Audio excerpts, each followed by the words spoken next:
దుర్గ గుడికి ఎవడన్నా కరెంటు తీయటం పోయే కాలం కాకపోతే ఈ ప్రభుత్వానికి లోక కళ్యాణం కోసం సాక్షాత్కరించినటువంటి అమ్మవారు ఎంత గొప్పగా చెప్పుకుంటారు, ఎంత భక్తిగా కోట్ల మంది పూజిస్తారు.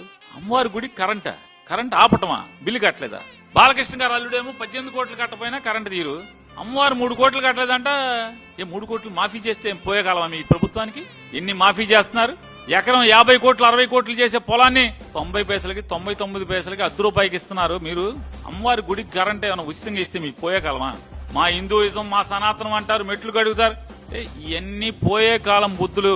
పోయే కాలం వచ్చినప్పుడు ఇలాంటివే జరుగుతూ ఉంటాయి ఖచ్చితంగా. ఇవన్నీ తార్కాణాలు. ఈ ప్రభుత్వం పోయే కాలం వచ్చిందానికి మందడం రాముడి గారి మరణం గాని, లేదా అమ్మవారి గుడిలో ఈ అపచారం గాని, కరెంటు తీసేయటం గాని, లేదా తిరుపతి కొండ మీద భక్తులు మరణించడం, తోపులాట్లో మరణించడం గాని, ఖచ్చితంగా ఇవన్నీ కూడా ఈ ప్రభుత్వానికి పోయే కాలం వచ్చిందానికి తార్కాణాలుగా అర్థమవుతుంది మనకి.